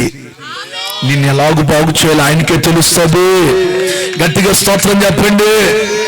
అమ్మా, నేను అప్పుడప్పుడు అక్కడెక్కడ చెప్తా ఉంటాను. ఇదిగో ఒక స్థలాన్ని చూడగానే, ఇక్కడ ఒక ఇల్లు కట్టాలి అనగానే మేస్త్రికి ఐడియా వచ్చేసిద్ది. ఇంకా చెప్పండి మేస్త్రి గారు, నిజమా కదా? ఐడియా వచ్చేసింది మైండ్ లో. ఆ గ్రాఫ్, ఆ మ్యాప్ అంతా పడిపోయింది. ఆ స్థలం చూడగానే ఒకవేళ క్రాకులు వచ్చాయనుకో, ఇల్లు కట్టిన తర్వాత క్రాకులు వచ్చాయనుకో, మళ్ళీ ఎవరు రావాలా? నువ్వు పూసుకుంది ఎట్టుంటుందో నీకు తెలుసు. నువ్వు తిప్పలు పడింది ఎట్టుంటుందో నీకు తెలుసు. ఒక తల్లి, నేను ఒక చోట మందిరం కడతా ఉంటే, అయ్యా అయ్యా ఎలకలు దూడిని, ఏంది ఎలకలు దూడిని కాస్తంత కంకర తీసిపోతున్నాయ్యా అన్నది. అది ఎంతలో భాగ్యం అమ్మా. కవరు తెచ్చుకుంది, అంత పెద్ద కవరు. తీసపోమ్మా అన్న. ఆశకు అంత ఉండదుగా మనకి. చెప్పండి, ఎవరైనా కాస్త బెండకాయలు మిగిలిన అమ్మ వేసుకొని బాగుంటే ఇన్ని వేసుకొని వస్తారా? మొత్తం ఎట్టోడవరు అమ్మా. ఆమె కూడా సర్లే వేసుకొని బాగుంటే ఇంత పెద్ద కవర్ తెచ్చింది, మొత్తం వేసిందమ్మ. దాంట్లో వేసి ఎట్లా లేపితే పుట్టుకుమని కింద పోయింది. మళ్ళీ పోయింది, మళ్ళీ కవర్ తెచ్చింది. ఈసారి కొద్ది కవరే తెచ్చుకుంది, దాంట్లో అంతే వేసుకుంది. అంటే మాటి మాటికి మోద్దామని అనుకుంది. అంత తీసుకొని పోయి దాన్ని ఎట్టో కట్ట ఆ రంధ్రాలు ఏడాడాడ నుంచి ఎలకలు వస్తున్నాయి అన్ని చూసింది, శుభ్రంగా వేసింది. అమ్మా, అది బూడితే ఇంకొకటి పెట్టింది. అది మామూలు ఎలకలయ్యి చెప్పనమ్మా, మామూలు కదయ్యి. ఒక సందు పూడితే ఇంకో సందులో నుంచి బయటకు వస్తున్నాయి. అవి వచ్చి ఎక్కిరెత్తున్నాయి అంట వాటిని. ఒకసారి ఏం చేసి నా సందు పూడిచిందని చెప్పి అమ్మా ఇవం పండుకొని ఉంటే కాళ్ళకున్న ఏళ్ళు కొరికిందంట. అన్నా అది కొస కొరికిందో కొస కొరికిందో సిగురు కొరికిందో కానీ ఒకటే నొప్పి అన్న అంటుంది. హల్లెలూయా చెప్దాం, హల్లెలూయా. ఒకటే నొప్పి పుడుతుందన్న, సిగురు కొరికినట్టుందన్న ఎలక. అమ్మా ఈ రోజున నీ ఇల్లు బాగు చేయడానికి ఎవరు రావాలి? మేస్త్రి రావాలా? యేసే కాదు. ఇల్లు బాగు చేయడానికి మేస్త్రి రావాలి. మరి జీవితాలను బాగు చేయడానికి ఆయన వస్తేనే పని జరిగిద్ది. ఆయన వస్తేనే లోయలు పూడ్చబడతాయి. ఆయన వస్తేనే నీ దుఃఖం స్విచ్ ఎక్కడుందో ఆయనకు తెలుసు. నువ్వు ఎందుకు ఏడుతున్నావో నీ ఏడుపు ఆగిపోవటానికి ఆయన ఎట్లాంటి ప్రయత్నం చేస్తావు? ఒక్క స్విచ్చే. ఇదిగో ఈ లైట్ ఒక్కసారి ఆపు, తొందరగా తొందరగా. అయ్యా గుడిసు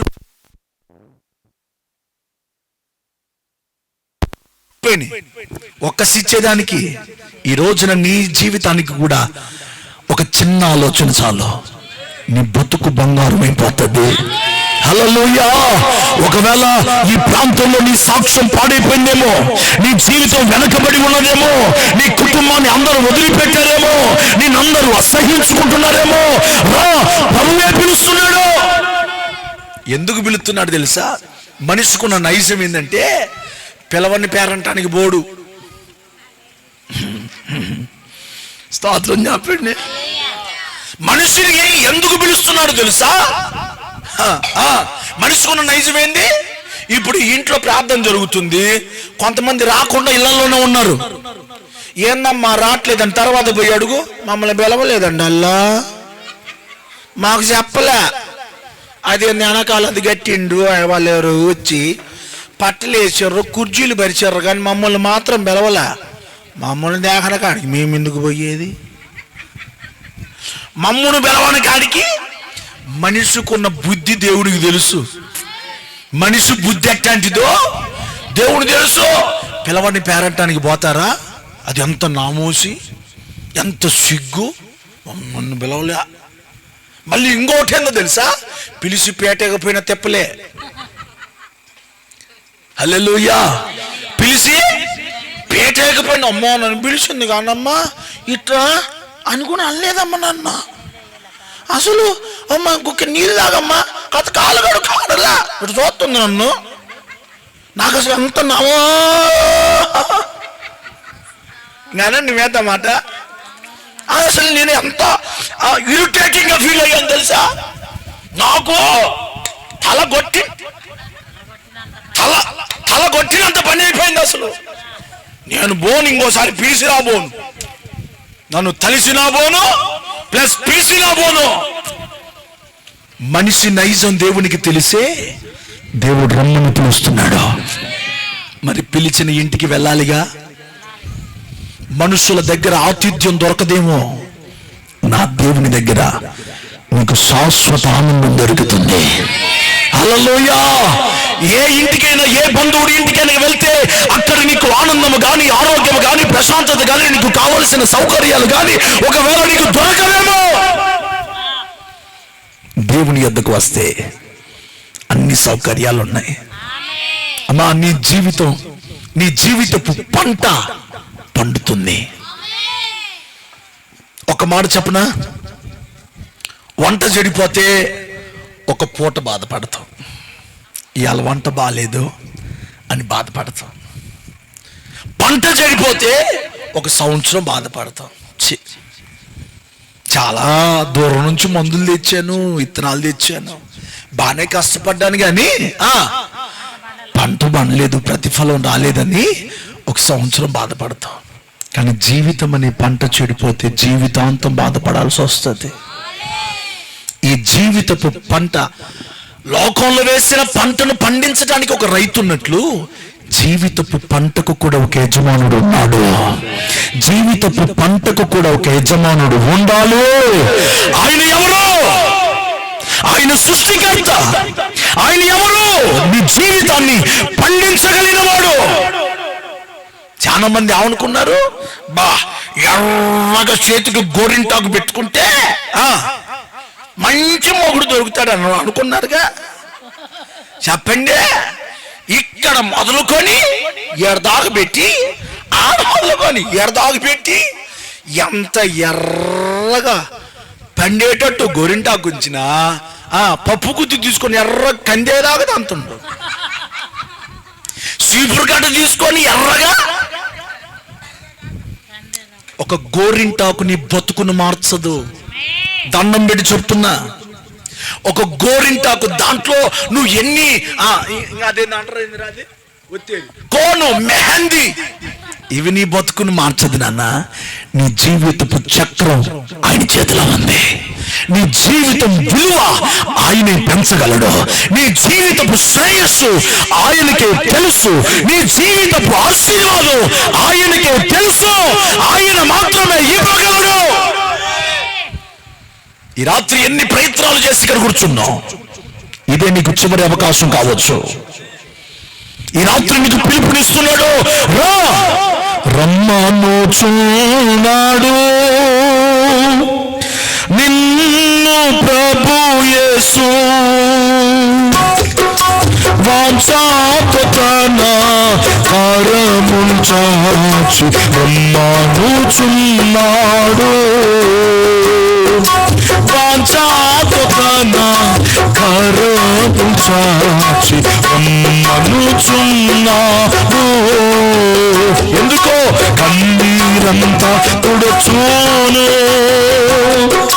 కన్ను పాప వలె కాపాడు. కన్నీరంతా తుడుచును, కన్ను పాప వలె కాపాడు. కారు మేఘము వాలె నష్టములో వచ్చినను, కారు మేఘము వాలె నష్టములో వచ్చినను కనికరించి నిన్ను కాపాడును. కారు మేఘము వాలె నష్టములో వచ్చినను కనికరించి నిన్ను కాపాడును. రమ్మను చూడాడు నిన్ను ప్రభు యేసు.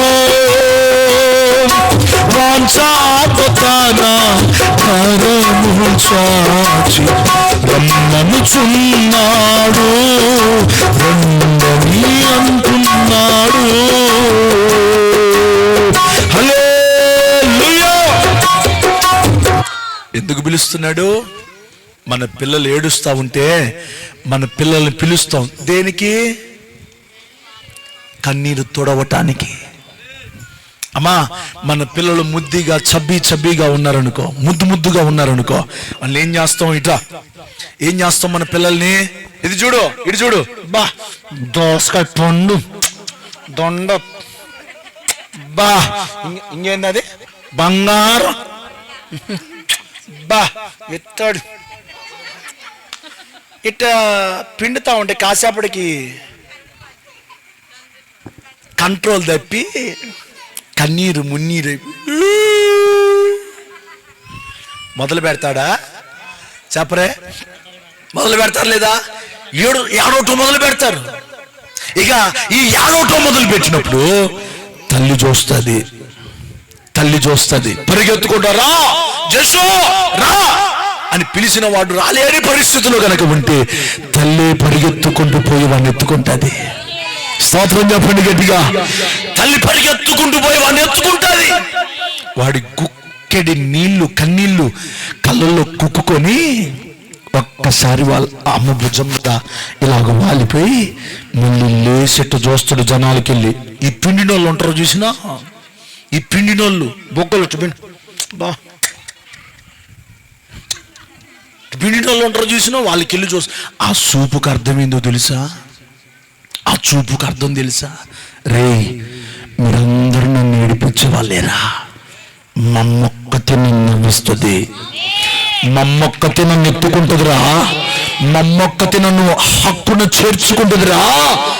ఒక్క సూపు చదువురా, ఆ సూపుకి అర్థమదే. మీరందరూ ఏడిపించే వాళ్ళు నా బొగ్గలు గిల్లి బంగారపు పండంట్రీ, బంగారం ఎట చూసుకోవాలా, వీకే దాన్ని గెల్లాలా? చెప్పండి అమ్మా, బంగారాన్ని గిల్లేటప్పుడు నన్ను కూడా పిలవండి. గిల్లుతారా? లేదు. స్తోత్రం చెప్పండి గట్టిగాను. బంగారపు పండేటివి, దొండ పండేటివి, ఇంకా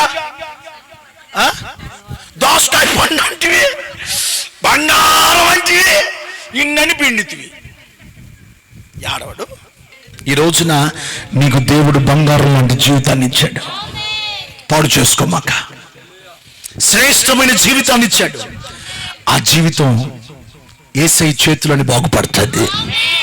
ఒక బంగారం దాని విలువ పెరగాలి అంటే ఎవడి చేతిలోకి పోవాలా? కౌన్సిలర్ చేతికి పోతేనే కానీ దాని విలువ రెట్టింపైద్ది. అప్పుడు నీకు ఒక ఆభరణం అయింది, అప్పుడు అది నీకు ఉపయోగపడింది. మరి నీ జీవితం బంగారం ఏమో కౌన్సిలర్ చేతికి పోతుంది, రోగిష్టోడేమో డాక్టర్ చేతికి పోతున్నాడు, ఉత్తకున్న ఒక స్థలం మేస్త్రి చేతిలోకి పోతుంది. మరి నువ్వు యాడా యాడా రా. ఇప్పటికైనా మించిపోయింది ఏంది లేదు. దండం పెట్టి చెప్తున్నా, కుటుంబాలుగా దేవుని సన్నిధికి రండి. మీ జీవితాలను మీరు ఆశ్చర్యపడే విధముగా దేవుడు చేస్తాడు. హల్లెలూయా. ఒకప్పుడు త్రాగుబోతుల కుటుంబం నాది. ఏ బంధువుడు గాని, ఏ రక్త సంబంధికుడు గాని, ఏ భిక్షగాడు కూడా రాని నా ఇల్లు. అది అసలు ఇల్లే కాదు. త్రాగుబోతులు కొంపెట్టు ఉంటుంది నాన్న. మీకైనా శాంత మంచి మంచి ఇల్లులు ఉన్నాయి, రేకులు ఉన్నాయి. మాకు గుడిసె కూడా గతి లేదు. నిజంగా భిక్షగాడు కూడా రాలేదు మా ఇంటికి. అందరు ఇళ్ళకి వచ్చేవాడు కానీ మా ఇంటికి రాలేదు. ఒకరోజు ఇలాగనే కూటం జరుగుతూ ఉంటే ఆ కూటంలోకి వచ్చి మీలాగనే కూర్చున్నా. మీకు ఇలాగ కూర్చుంటే ఆ రోజు యేసయ్య మాతో మాట్లాడాడు. నీ బ్రతుకును నేను బాగు చేస్తానని మాట్లాడాడు. నేను ఆశీర్వదిస్తానని మాట్లాడాడు. నీ తలరాతను మారుస్తానని యేసయ్య మాట్లాడాడు.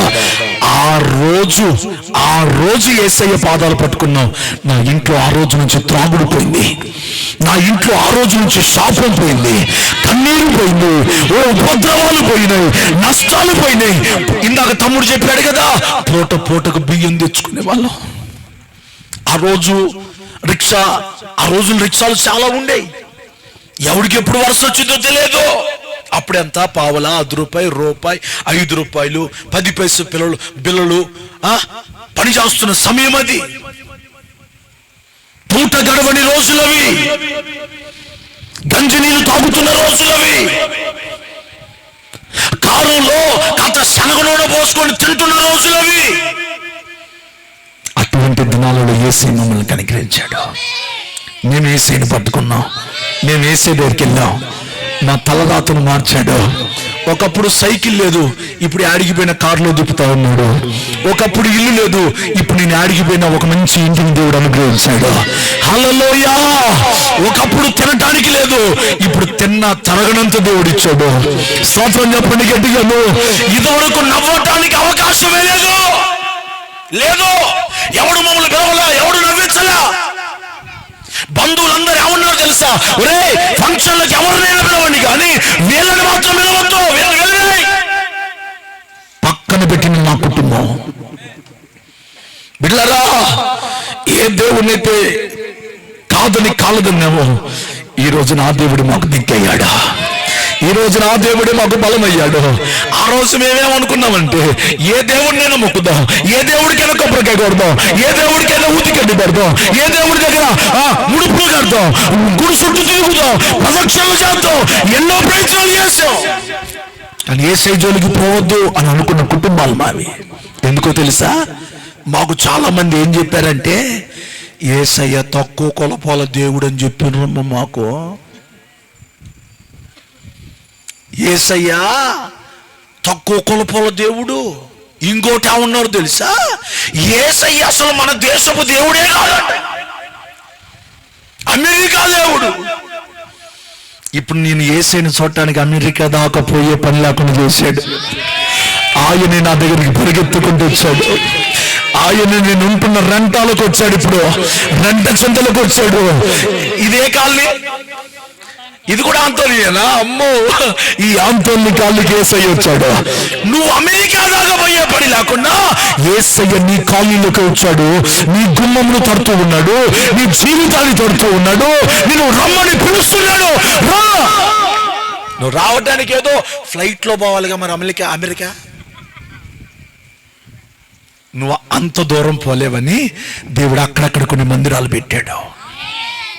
నువ్వు బతకటానికి, నీ నోటి నిండా ఆ చిరునవ్వు పోకుండా ఉండటానికి దేవుడు కొన్ని మందిరాలు ఇచ్చాడు. మందిరానికి వెతుక్కుంటూ వెళ్ళు, నీ జీవితాన్ని దేవుడు వెతుక్కుంటూ వస్తాడు. గట్టిగా స్తోత్రం చెప్పండి.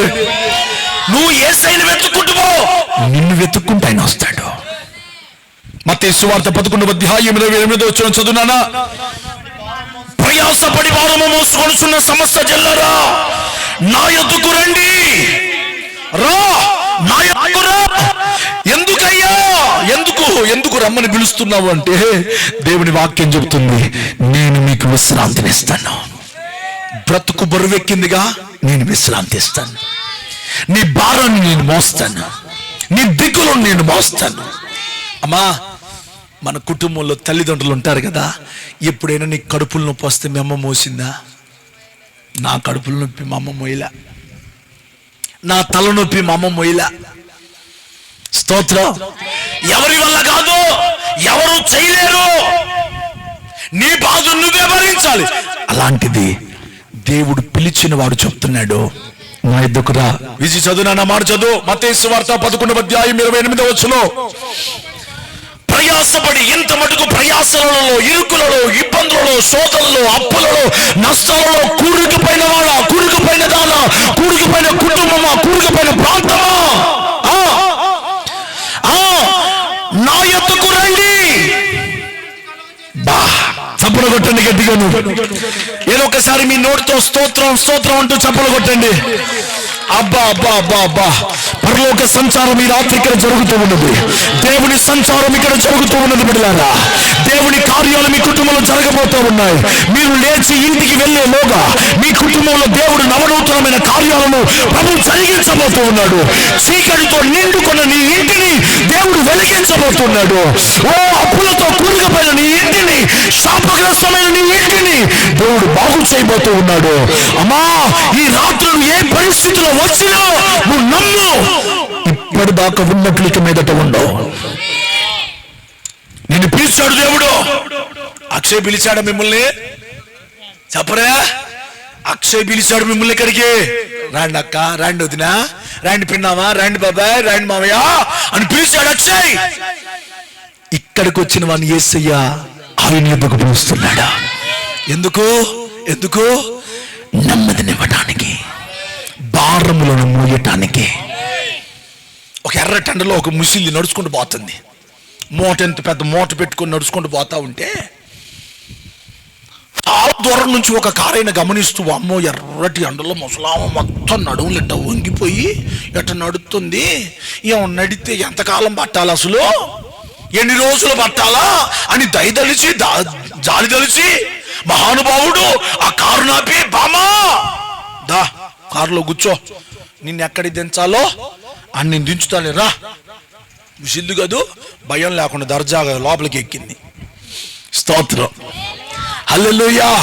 నేను ఒకవేళ కుర్రదాన్ని అయితే పాడు చేస్తాడు, నేను ముసిల్దాని కదా అని చెప్పి ముసిల్ది కారులో ఎక్కి కూర్చుంది. అబ్బా భలే ఉంది, నా మనవడు తెప్పలా, నా కొడుకు తెప్పలా, నా బిడ్డలో ఎప్పుడు తెప్పలా, ఈయనోడు మహానుభావుడు దారిలో పోయే దానయ్యా అని చెప్పి మంచిగా కారులో, ఏసీ కారులో కూర్చుంటే ఆ కారు నడిపే డ్రైవర్ ముచ్చట పెట్టాడు. ఇంకా, మామ నీ పేరేం పేరు? నా పేరు సంతోషం మండ్యా. ఏ ఊరు మీది? మాదా ఇదేంది? రేకుల మాన్యం మాది. రేకుల మాన్యమా? నేను కూడా అటు నుంచే పోతున్నా. లేకో కూర్చున్నావా? మంచిగా కూర్చున్నానండి. బాగుంది, కారు బాగుంది. చల్ ఇప్పటిదాకా ఏదో చెట్టు నీడ కూర్చున్నా, చెట్టు నీడ కింద కూర్చున్న బ్రతుకది. ఎండలో ఒట్టిగట్ట ఇసురుకుంటూ ఏదో తాత్కాలికమైన గాలిని, ఆనందాన్ని అనుభవిస్తున్న జీవితానికి ఒక ఏసీ కార్ దొరికింది. దాంట్లో హాయిగా కూర్చుంది. స్తోత్రం చెప్పండి గట్టిగా. దాంట్లో హాయిగా కూర్చొని దర్జాగా పోతా ఉంటే ఆయన మాట్లాడుకుంటూ ఇటు చూడండి, మాట్లాడుకుంటూ ఒక్కసారి వెనక్కి చూసిండంట. తిరిగి చూస్తే ఈ ముసలిది మూట దించలేదంట. ఇంకా ఏంది, ముసలిది మూట దించలా. ఆడాడి నుంచో టీ కొట్టు దగ్గర నుంచి మొదలు పెట్టింది కూర్చోవటం. ఆ రేకులు మాన్యం దగ్గరికి 10 నిమిషాలు పెట్టింది కదా. ఈ ట్రాఫిక్లో మనకు అసలే బరిగోడ్లు ఎక్కువ, జనాలు ఎక్కువ. బరిగోడ్లైనా జరుగుతాయి కానీ జనం జరగరు. స్తోత్రం. కాదు 10 నిమిషాలు పోయే ప్రయాణం కదా. అమ్మా, ఈ ప్రయాణంలో ఒక వెనక్కి తిరిగి చూశాడంట. మంచి కూర్చుందా లేదా ముసిల్లి అని చెప్పి సోతే ఆ మూట మాత్రం నెత్తిన అట్నే ఉందంట. ఏందమ్మా మూట తెచ్చిపోయింది, నువ్వు మూట తెచ్చిపోయింది అంటే ఆ ముసిల్లి అంటదంట, అయ్యా నాకే సోటు ఇచ్చిన నా మూటకి ఆడు సోటు ఎత్తవని అన్నదంట. ఏంది, నాకే ఇంత పెద్ద సోటు, ఇంత పెద్ద కారులో, ఇంత సల్ల ఏసీలో నాకింత సోటు ఇచ్చినో, నా మూటకి ఇంకేడలేయా అని నేనేమో. ఈరోజు కూడా చాలా మంది ఏసీ దగ్గరికి వెళ్తున్నారు కానీ మోటింగ్ ఇక్కడే ఉంది. చెప్పండి, మోటింగ్ నెత్తినే ఉందన్న ఇంకా పోతా, ముందుకు పోతా. చెప్పండి, అయ్యా మందిరానికి పోతున్నా, చర్చికి పోతున్నా, వాక్యం వింటున్నా, కానీ మూట మాత్రం చెప్పండి మోటాడా ఇది ఉంటుందా? మోటాడుంది దించరాదు. ఇది మనకి అలవాటు అయిపోయిందండి. ఆడిపోయింది, మనం అసలు పట్టుకునేది లేదు మూటని. ఎట్ట తిప్పినా, మన తలకాయ ఎట్ట తిప్పినా ఆ మూటే. చచ్చే యేసయ్య అంటాడు, ప్రయాసపడి భారము మోసుకొనుచున్న బిడ్డా కుమార్తె నా యొద్దకు రా, నేను నీకు విశ్రాంతినిస్తాను. గట్టిగా స్తోత్రం చెప్పండి. విశ్రాంతినిచ్చే దేవుడు, నీ బ్రతుకుకు నెమ్మదిచ్చే దేవుడు, నీ కుటుంబంలోనికి వచ్చే దేవుడు. అమ్మ ఒక మాట చెప్పనా, చాలా మంది ఇళ్లలో ప్రార్థన పెడితే రారు. వాళ్ళ ఇంటికి మేము పోయేది. కానీ యేసయ్య ఎట్లా అనుకునేవాడు కాదు, నేను వస్తాను ఇంటికి. ఎవరు నీతో రాలేదా, నీ సిలువను ఎవరు మౌలను లేదా, నా కొరకేనా నా పాపము కై నీ సిలువను మోసుకొని ఒంటరిగానే వెళ్ళిపోవచ్చున్నావా, ఎవరు నీతో రాలేదా, నీ సిలువను ఎవరు లేదా, ఎవరు నీతో రాలేదా, నీ సిలువను ఎవరు లేదా, కొరకేనా నా రక్షణకు, నా కొరకేనా నా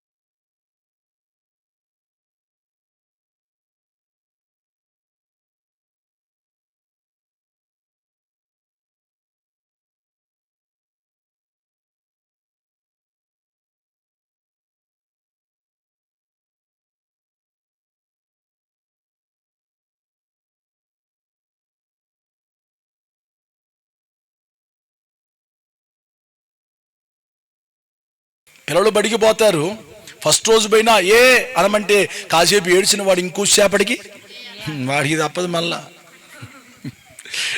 తర్వాత బియ్యం ఉందని వాడికి తెలుసు బాధటం. ఏ అనమన్నప్పుడు అంటేనే పర్లేదు, బియ్యం అంటే ఇంకా బాధటమే సంగతులని వాడు ఏ మీరు కూడా అనండి అంటారు మీరా. హల్లెలూయా చెప్పండి, హల్లెలూయా. ఎందుకు పిలుస్తున్నాను నిన్ను? నీ భారం మోయటానికి, నీ భారాన్ని దించడానికి, నీ దుఃఖాన్ని తొలగించడానికి, నీకు మేలు చేయటానికి రావటానికి. నీ మనస్సు కుదురుతుందా? నీ మనస్సును కుదుర్చుకో. ఇప్పటిదాకా ఎన్నో మెట్లు తొక్కావు, ఎన్నో మార్గాల గుండా ప్రయత్నం చేశావు. ఇప్పటికైనా నీ కోసం నేను నడవటం ప్రారంభిస్తానయ్యా. ఇప్పటికైనా. ఇప్పటిదాకా నడవలేదేమో, ఇప్పటిదాకా వెనకబడ్డావేమో, ఇప్పటిదాకా అందరూ నీకంటే వెనకాల ప్రారంభించిన వాళ్ళు నీకంటే ముందుకెళ్ళిపోయారేమో, నీకంటే వెనకాల వచ్చిన వాళ్ళు నీకంటే చాలా దూరం వెళ్ళిపోయారేమో, నీకంటే ఉన్నతమైన స్థాయిలోకి వెళ్ళిపోయారేమో. కానీ నువ్వు ఇంకా యాడేసిన గొంగలి ఆడే ఉన్నట్లుగా నీ జీవితం అక్కడే మిగిలిపోయిందా? కంగారు పడు మాకు తల్లి, చెల్లి, అన్న, తమ్ముడు. ఈ రాత్రి యేసయ్య రమ్మని పిలుస్తున్నాడు. నీ జీవితాన్ని సైతాను గాడికి అందనంత ఎత్తులో నా దేవుడు నిలబెట్టగలడు. సైతాను గాడికి అందనంత ఎత్తులో దాని దేవుడు నీ జీవితాన్ని స్థిరపరచగలడు. నమ్ముతున్న వారు గట్టిగా హల్లెలూయా అని చెప్పండి, సంతోషంగా హల్లెలూయా అని చెప్పండి, హుషారుగా చెప్పండి. అమ్మ ఒక్క మాట చదవండి, జెఫన్యా పుస్తకం 2వ అధ్యాయం. జెఫన్యా పుస్తకం 2వ అధ్యాయం 2వ వచనాన్ని దయచేసి చదివిపెట్టున్నాను.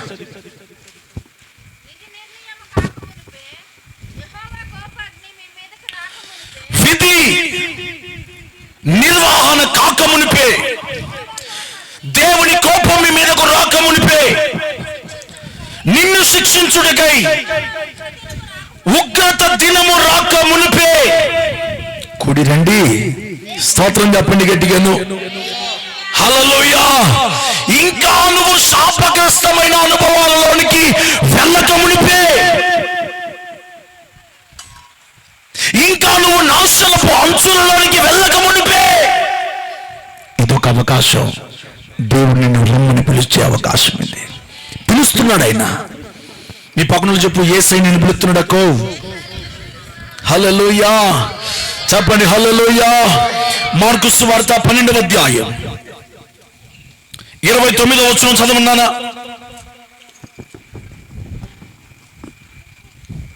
మార్కు సువార్త, మార్కు రిమార్కు లేకుండా చదవండి. ప్రధానమైనది ఏదనగా, ఓ ఇశ్రాయేలు విను, మన దేవుడైన ప్రభు, అద్వితీయ ప్రభు, నీ పూర్ణ హృదయముతోను, నీ పూర్ణ ఆత్మతోను, నీ పూర్ణ వివేకముతోను, నీ పూర్ణ బలముతోను నీ దేవుడైన ప్రభువును నువ్వు ప్రేమించు, నువ్వు సేవించు. ఇది నీకొక ఆజ్ఞ. హల్లెలూయా. చాలా మంది అంటారు నువ్వు వెళ్ళాల్సిందే, నువ్వు పోవాల్సిందే అంటారు, చూసావా? అట్లా ప్రభు అంటున్నాడు, నువ్వు రావాల్సిందే. స్తోత్రం చెప్పండి గట్టిగా. ఇంకా ఆజ్ఞకు తిరుగులేదు. ఆయన అంత ఖచ్చితంగా పిలుస్తున్నాడు అంటే నీకు ఖచ్చితమైన ఆశీర్వాదాలు ఇవ్వడానికి పిలుస్తా ఉన్నాడు. యోబు పుస్తకంలో ఒక మాట చదువున్నాను, 36వ అధ్యాయం 10వ వచనం దయచేసి చదివి పెట్టండి. యోబు గ్రంథం 36:10. ఉపదేశము వినుటకై వారి చెవి తెరవ చేయము, ఏందన్నా పాపము విడిచి రండని దేవుడు ఆజ్ఞాయించుచున్నాడు. ఆలకించి ఆయనను సేవించండి. మీరు గనక సేవిస్తే మీరు మీ దినములను క్షేమముగాను, మీ సంవత్సరాలను సుఖముగాను వెళ్ళబుచ్చుతారు. చప్పలు కొట్టండి గట్టిగాను. హల్లెలూయా, హల్లెలూయా, హల్లెలూయా, హల్లెలూయా. మీరు నా యొద్దకు రండి, మీరు ఆలకించి నా యొద్దకు వచ్చిన ఎడల మీ దినములను క్షేమముగాను మీ సంవత్సరములను సుఖముగాను వెలబుచ్చుతారు. ఎంత అద్భుతం! ఈ రోజున మన జీవితాలు ఎలాగున్నాయి? దినదిన గండం. చెప్పండమ్మా, నిజమా కదా? దినదిన గండం. ఎటు పోయినా శ్రమ పడుచున్నాను, అందరూ నన్ను చేయి విడచినా. ఎటు పోయినా శ్రమ పడుతున్నాను, అందరూ నన్ను చేయి విడచినా. క్రీస్తునే నమ్మితే కదల్చబడనిక సీయోను పర్వతం వలె, నిత్య సీయోను పర్వతం వలె. క్రీస్తునే నమ్మితే కదల్చబడనిక సీయోను పర్వతం వలె, నిత్య సీయోను పర్వతం వలె. నా విమోచకుడేసు సజీవుడు, నా కన్నులారా నేను చూచెదను. నా విమోచకుడేసు సజీవుడు, నా కన్నులారా నేను చూచెదను. ఎటు పోయినా శ్రమ పడుతున్నాను, అందరూ నన్ను చేయి విడచినా. ఎటు పోయినా శ్రమ పడుతున్నాను, అందరూ నన్ను చేయి విడచినా. క్రీస్తునే నమ్మితే కదల్చబడనిక సీయోను పర్వతం వలె, నిత్య సీయోను పర్వతం వలె.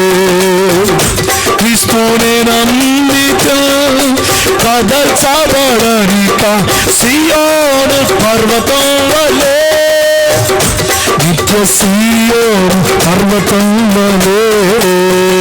హల్లెలూయా. అమ్మా, దేవుడు అంటాడు, మీ దినాలను క్షేమంగాను మీ సంవత్సరాలు 2026 సంవత్సరం వచ్చింది. 6 నెలలు కూడా గడిచిపోయాయి. రోజులు మారుతున్నాయి, గడియారం తన చోటును మారుస్తుంది. అమ్మా, ఇంటికి రంగులు. ఇక కొన్ని రోజులైతే, ఇంకొక 2-3 నెలలు అయితే కిస్మిస్ కూడా వచ్చిద్ది. స్టార్లు పెడతాం, ఆ స్టార్ తీసేసి మళ్ళీ లోపల పెడతాం, మళ్ళీ బయట పెడతాం. స్టార్లు తన స్థానాన్ని మార్చుకుంటున్నాయి, ఇంకా జీవితం మారలా. గుడ్డలు మారుతున్నాయి, కానీ బ్రతుకు మారట్లా. ఇంట్లో ఉన్న వస్తువులన్నిటిని కూడా మార్చేసుకుంటాం, కానీ ఇంకా బ్రతుకు మారలా. ఇంకా మనకున్న అలవాట్లు మారలా, ఇంకా మనకున్న దుఃఖపు జీవితం మారలా, ఇంకా నాశనకరమైన అడుగులు ఇంకా మారలేదు. దినదిన గండముగా ఉన్నది. ప్రభు అంటాడు, చదువునా, యోబు గ్రంథం 36వ అధ్యాయం 10వ వచనం. ఉపదేశము వినుటకై వారి చెవిని నేను తెరవజేస్తాను. పాపము విడిచి రండి, పాపము విడిచి రండి, మీ పరిస్థితులను విడిచి రండి, మీ చీకటిని విడిచి రండి. మీరు ఇప్పుడు నా దగ్గర రావటానికి, మీ ఇంట్లోంచి కూర్చున్న మీరు లేచి నా దగ్గరికి వచ్చినట్లుగా మీరు పడి ఉన్న చోట్లోంచి లెగండి. లెగో, నీ కట్లు తెంచుకో, కట్లు తెంచుకో. యాడికైనా కాళ్ళు పోతే కానీ చర్చికి రావు. చెప్పండి, ఆదివారం పని ఒక 100 రూపాయలు ఎక్కువ ఎత్తానంటే అబ్బా పండగే పండగే. చర్చికి పోతే 50 10 పోయింది, ఈడికి పోతే డబ్బులు. మరి అది నిలబడాలిగా, అది నీకు దీవెనకరంగా ఉండాలిగా, అది నువ్వు అనుభవించాలి కదా. ప్రభు అంటున్నాడు, ఆ డబ్బులు వదిలిపెట్టరా, డబ్బే పెద్ద జబ్బు అనండి. చెప్పరే మీరు? డబ్బు కోసం మనం పరిగెత్తకూడదు నాన్న, మన వెంటే అది పరిగెత్తుకుంటూ రావాలా. నువ్వు దానికోసం పరిగెత్తినన్ని రోజులు అది నీకు దొరకదంట. దేవుని వాక్యం చెప్పింది నేను కాదు. నువ్వు దానికోసం తెప్పలు పడినన్ని రోజులు వచ్చినట్టే ఉంటాయి కానీ రాదు అనండి. మీరు కూడా జేబు నిండా ఉన్నట్టే ఉంటుంది కానీ ఉండదు, తిన్నట్టే ఉంటుంది కానీ కడుపు నిండదు, వేసుకున్నట్టే ఉంటుంది కానీ సెలాగదు.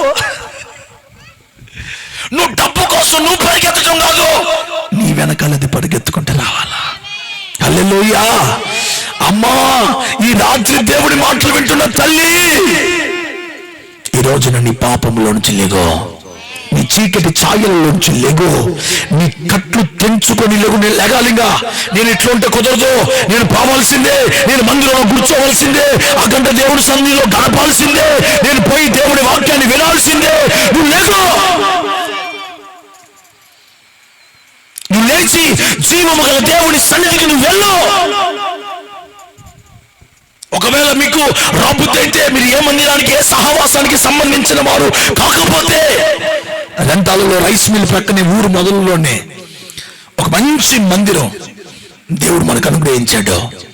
ఎంతో మంది క్యాన్సర్ రోగులు, ఎయిడ్స్ రోగులు, చాతుబడి శక్తులతో పీడించబడుతున్న వారు విడుదల పొంది వెళ్తా ఉన్నారు, జీవితాలు కట్టబడతా ఉన్నాయి. అదే కాకుండా ఇదే 2 సెంటర్లో, ఇదే ఆంతోని కాలనీలో, మరి అది ఏ వరుస అంటారు, 6వ లైన్లో అక్కడ కూడా ఆదివారం సాయంత్రం 4 గంటలకు ఇదే ఉన్నతమైన ఆరాధన జరుగుతూ ఉంది. 4 గంటల నుంచి 5:30, 6 గంటల వరకు అక్కడ జరుగుతుంది. మీరు ఒకవేళ అక్కడికి రాలేం, ఇక్కడికి వస్తాం. కొంతమందికి యాత్రలు చేయరు, తీర్థయాత్రలైన జాతర కానీ పక్కూరు కూడా పోసేసి. విచిత్రం ఏంటంటే ఆ ఊరు నుంచి ఈ ఊరికి నడుచుకుంటూ వస్తారు చర్చికి, కానీ ఈ ఊరు వాళ్ళు అక్కడికి రాట్లా. రెంట చెంతలంతా రెంటాలు వచ్చును గాక. ఏదో అంటే నామేనని. హల్లెలూయా. మనం దేనికి పోతాం తెలుసా? తిరణాలకు పోతాం, తీర్థయాత్రలకు పోతాం, డాక్టర్ల దగ్గరికి పోతాం. లేదు, ఇప్పటి నుంచి రెంట చింతల్లో రెంటాల్లో ఉండాలి ఆదివారం వస్తే గట్టిగా అంటే.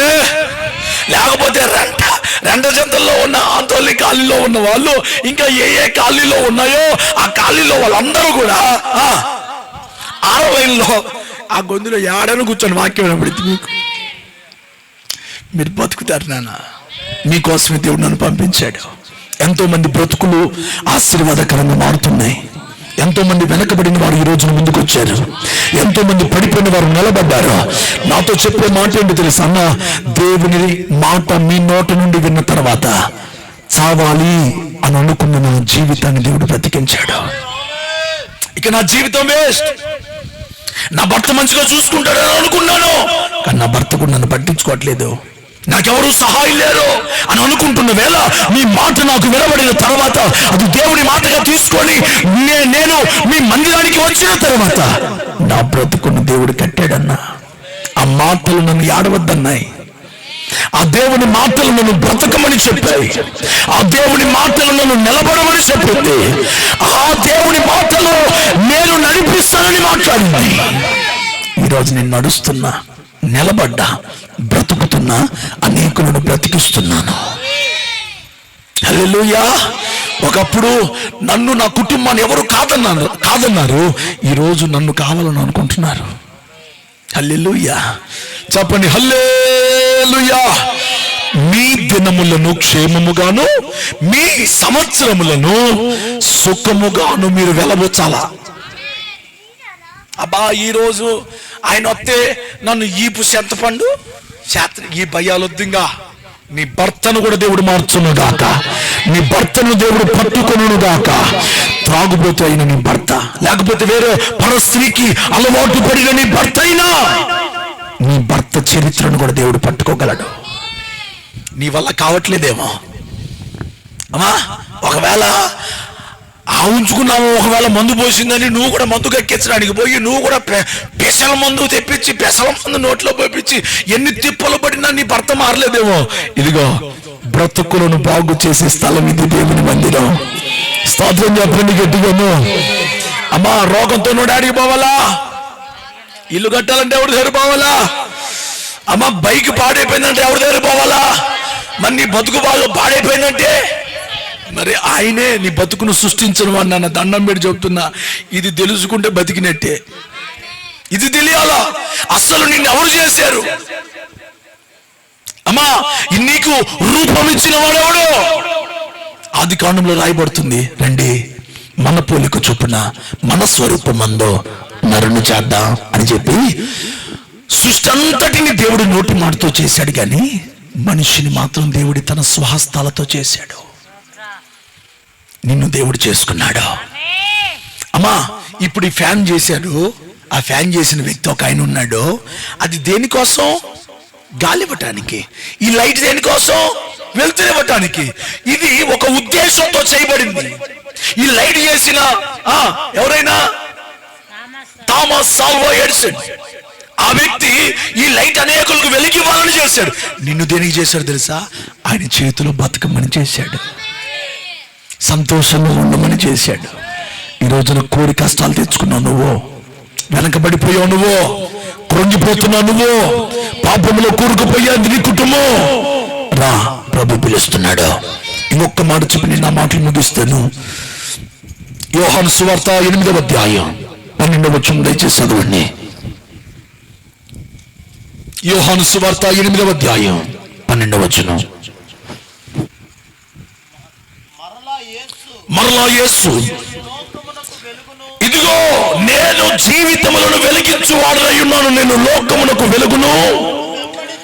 నన్ను వెంబడించేవాడు చీకటిలో ఇంక నడవడు. ఆమేన్. నన్ను వెంబడించేవాడు చీకటిలో నడవక జీవపు వెలుగులో నడుస్తాడు. చప్పలు కొట్టండి గట్టిగాను, చెప్పండి. స్తోత్రాలు చెప్తూ చప్పలు కొట్టండి, హుషారుగా కొట్టండి. హల్లెలూయా. నన్ను వెంబడించేవాడు చీకటిలో నడవక. చీకటిలో నడవడింగా ఇక నీ జీవితంలో చీకటి ఉండదో లేదో. ఇప్పటి నుంచి నువ్వు వేసే అడుగు దేవుళ్ళలోనికి వచ్చిన తర్వాత ఎలా నడిపిస్తాడు తెలుసా? వెలుగులో, నీ కన్ను తేటగా కనబడే విధంగా, నిన్ను ఆశ్చర్యపరిచే విధంగా, నిన్ను చూచిన వారు ఆశ్చర్యపడే విధంగా దేవుడు నడిపిస్తాడు. ఒక్క అవకాశం దేవుడికి ఇస్తావా? ఒక్క అవకాశం. నీ జీవితంలో ఇప్పటికీ చాలా అవకాశాలు నువ్వు చేతుల్లో పోగొట్టుకున్నావు. ఎంతో మందికి అవకాశాలు ఇచ్చావు, ఎంతో మందికి అవకాశాలు ఇచ్చావు. ఈ రోజున ప్రేమించుకున్న వాళ్ళు చాలా చాలా చాలా చాలా అవకాశాలు ఇచ్చుకొని అవకాశాలను దుర్వినియోగం చేసుకొని జీవితాలను పాడు చేసుకుంటున్నారు. ఎవరెవరు చేతిలో పెడుతున్నారు జీవితాలను. ఈ రోజున బాగు చేసే యేసయ్య నీ జీవితాన్ని బాగు చేయాలని ఒక్క అవకాశం ఇవ్వవా? ఒక్కసారి నా యొద్దకు రావా అని నేను ప్రేమతో పిలుస్తున్నాడు. నిన్నింత మటుకు ప్రేమతో పిలిచిన వారు, పలకరించిన వారు, ధైర్యపరిచిన వారు, ఆదరించిన వారు, పోషించిన వారు, సంరక్షించిన వారు ఈ భూమి మీద ఒక్కరు కూడా లేరేమో. ఈ రాత్రి నిన్ను సృజించిన వాడు నిన్ను పిలుస్తున్నారు. ఇప్పటిదాకా యేసయ్య అంటే నాకు తెలియదండి, మా ఇంట్లో ఒప్పుకోరండి అంటే మా ఇంట్లో వాళ్ళందరూ కూడా నన్ను ఒకవేళ గింటేస్తారేమో అని అనుకోవద్దు. నీ మనసులో నేను యేసయ్య అని పిలు. నా బతుకు బాగు చేయ్యా, నా జీవితపు ఆశీర్వాదం నీ చేతిలో ఉంది, నన్ను ఒకసారి పట్టుకోవా, నా భర్తను పట్టుకో అని చెప్పి నువ్వు పడి ఉన్న స్థితిలో నుంచి లేవగలిగితే నా దేవుడు నిన్ను పట్టుకోగలడు. హల్లెలూయా. ఒక పిచ్చోడు నీ చేతిని పట్టుకున్నాడు అనుకో, వాడు కొరుకుతాడు తెలియదు, అంతాడు తెలియదు.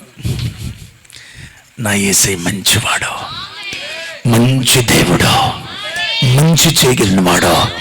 ఇప్పటిదాకా మంచి మంచి మంచి అనే మాట వినలేదుగా నువ్వు. ఇప్పటిదాకా కీడు, అడిగిపోతే కీడు, అటుపోయినా కీడు వచ్చింది, అది చేసినా కీడు వచ్చింది, అమావాస్య రోజు పోయినా కీడు వచ్చింది, తెల్ల బట్టలు వేసుకొని పోయినా కీడు వచ్చింది, ఆమెను పిలవటానికి పోయినా కీడు వచ్చింది, ఆమె మా ఇంట్లోకి వచ్చింది, ఆమె పోయిన దగ్గర నుంచి మాకు చెప్పలన్నా. ఈ రోజు నుంచి కీడనే మాటే మాట్లాడుకున్నావు కదా. ఈ రోజు నుంచి యేసయ్య దగ్గరకు నువ్వు రాగలిగితే కీడు అనే మాట పదాన్ని మార్చివేసి మేలుగా మార్చగలిగిన దేవుడైనా, నీ జీవితపు ముఖ చిత్రాన్ని మార్చగలిగిన దేవుడైనా బిడ్డలారా, అక్షయ్ ఈ ప్రాంతానికి యేసయ్యని పిలిచాడు. నీ ఇంటికి నువ్వు యేసయ్యని పిలుచుకుని వెళ్ళు. ఈ ప్రాంతానికి అక్షయ్ యేసయ్యని పిలిచాడు, దైవజనుడు పిలిచాడు. దైవజనుడితో పాటు దేవుడు వస్తాడు. దైవజనుడితో పాటు దేవుడు వస్తాడు. నాతో ఉన్నవాడు సర్వశక్తిమంతుడు, నాలో ఉన్నవాడు లోకములో ఉన్నవారందరికంటే గొప్పవాడు. ఆయన ఇక్కడ ఉన్నాడు. నువ్వు తీసుకుని వెళ్ళాన్ని. అయ్యా, నా వెంట రాయ్యా, నా ఇంట్లోనికి రావా, నా జీవితంలోనికి రావా. నువ్వు యేసయ్యని పిలవగలిగితే ఖచ్చితంగా నీ దగ్గరికి వస్తాడు ఆయన. రండి, అందరూ మోకరించండి. Shall we bow in the presence of God and expect something new? అందరూ మోకరించి, బాబా నా ఎద్దుకు వస్తానన్నావుగా, ఈ రోజు వరకు నా ఇంటికి అప్పులు నడుచుకుంటూ వచ్చాయ్యా, శోధనలు నడుచుకుంటూ వచ్చాయ్యా. అయ్యా, ఎన్నో